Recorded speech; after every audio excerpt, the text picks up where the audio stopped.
Good to win when you don't play your best, win our best game. We got some guys that are sick, got some guys that are a little beat up, so it was good to get through the game and come out on top. Tightened up there. We turned them over a good bit early, and then they kind of settled into the game. Probably the best stat for us, we had 28 points off turnovers to their 10, but they were obviously able to convert some of their baskets. They went 8 for 13 from 3 in the second half, and we went 1 for 9. So I think that answers a lot of questions how that thing can tighten up there pretty quickly. So hats off to them. I thought they played well. We're going to have to play better than that. We know we know that's what it's going to take to come out on top and win this league. We got to keep getting better. So got to get healthy. Got to get guys healthy. We know we got a big one coming up here on the road, and we got to be full force. Can you speak of the toughness of this group? They cut to 2 with 8 minutes left and cut to 4 again. Just talk about the resolve they had coming back in the second half. Well, it starts with the half-court D, and eventually we settled in our half-court D, and we played pretty good. I told them in the locker room that when you're not playing your best, sometimes teams are too cool to win a game because we weren't playing our best. We're missing free throws. We're missing layups, missing threes we normally make. They're outplaying us. Their players were playing better than our players at times, right? They were just making shots, going by us, and sometimes when this is happening, you got one or two options. You can say, it's not my night, or I can try to put my neck out there and try to turn this thing around. And a lot of teams, if you have guys that are low achievers, they're not ever going to put their neck out there because they always have a crutch that I wasn't trying my hardest. Because sometimes when you're not playing well and you put your neck out there and it doesn't work, it doesn't look very good because it's like, I'm the reason we lost the game. Well, he's why we lost the game. But you know how you had guys in the last 6 minutes of the game making winning plays, block shots, free throws, what needed to be done. And so that's good. You got to be able to close games, you got to be able to win different ways, and that was another way we had to win. They had a higher percentage from the field from 3. They out-rebounded you. They had more assists, yet you still win with a little bit of cushion there at the end. How does that happen? Turnovers. We turned them over more. I think they had 23 turnovers and we had 9. So that's a deal. Offensive rebounds were close, 9 and 9. So points for turnovers. We scored 28 points off turnovers. They scored 10. So it's an 18-point differential there. So defensive, it wasn't our best game, wasn't our best lock-in, but we did force a good tempo. We didn't shoot it as well as we normally shoot. We didn't finish as well as we normally shoot it, so it's harder to get in our defense. But there was a time there you could feel it was an uneasy part of the game when we were playing, and we looked a little tired. We do have some guys that are sick. We have some guys that are hurt, and it was concerning. It was concerning because, can we finish this off?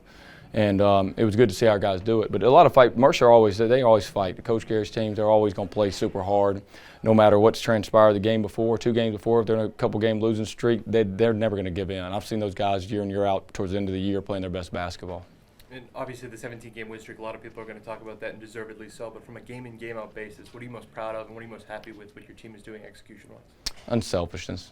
That's probably the biggest deal is our guys are unselfish because, some nights it can be somebody's night to score 15 and maybe their night to score 0 just depending on the game flow. Maybe someone's night to play 25 minutes one night, maybe their night to play 10. And you got to have that type of buy-in when you have a good team, when you have a lot of depth. I thought different players, I thought our freshmen played pretty good in the game, but they're still didn't get a ton of minutes in the game. But it's just the nature of it. It's just the nature of it, and you got to have guys that are bought into the team and bought into winning to keep moving forward. We talk about in some of those non-conference games that were 1 or 2 were tight, and you said this is the kind of stuff that prepares you for the conference grind. Yep. Did you see some of those lessons kind of come out today? Yeah, I did. That game will help us for the next one. I just think at the end of the day, when it comes down to those last 4 minutes or 6 minutes of the game, there's a lot of things that don't even relate to necessarily you as a basketball player.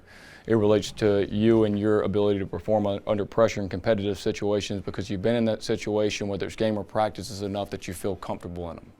And that's not easy to replicate if you don't practice that way. Everything we do in practice is competitive. Everything we do in practice is for points. Everything's scored. We have on the board, we have every drill we've ever done has the winners and the losers on it, and we track the wins and the losses. That's continued all the way through since September. So on our board right now, we have every drill someone's ever won or lost is up there, so we know who the winners and the losers are. Why do we do that? Because we want everything to be competitive. We want everyone to know what it's like to be in a competitive situation when winning or losing matters, and you could perform in the clutch. And then I need to know as a coach, who are my winners, who are my losers, right? Who are the guys that are going to consistently win and step up? Because it's not a coincidence when you look up and some guys are very high winning percentage, guys could be lower. This group has been one of the most unique groups I've ever coached because is really close.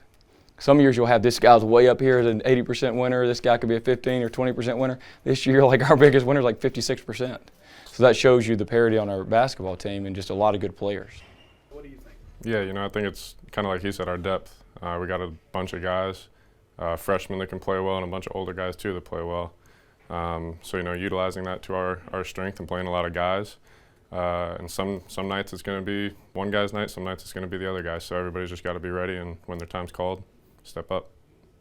Can you talk about the commitment on the defensive end? Like you said, y'all forced 20 turnovers. Just talk about the communication aspect too. You guys, it seemed like you were communicating really well out there. Yeah, that's really our bread and butter. I mean, we like to get up, press, cause a lot of turnovers, get a lot of steals, but everybody's just got to be bought in on the communication side of it, and make sure everybody knows where they're going. And after that, it's just playing hard and playing unselfish. You guys had 4 out of your 5 starters go for double figures. You talk about your depth.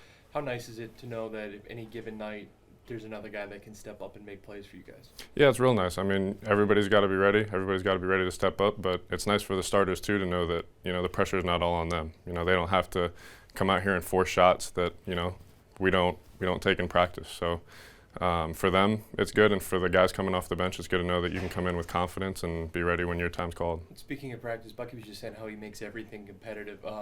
What, compared to past coaches or past programs you've been on, what does that mean when you show up to practice every single day and you know that you're in for a dogfight, like it's a game? Yeah, you got to be ready to go. Every day is a battle. If you don't come to practice one day ready to go, you know, you take a couple losses and that's going to show. And coach takes that into account. You know, so just being your best every day and putting your best foot forward has been big for us. A couple of tough ones on the road before you guys come back here.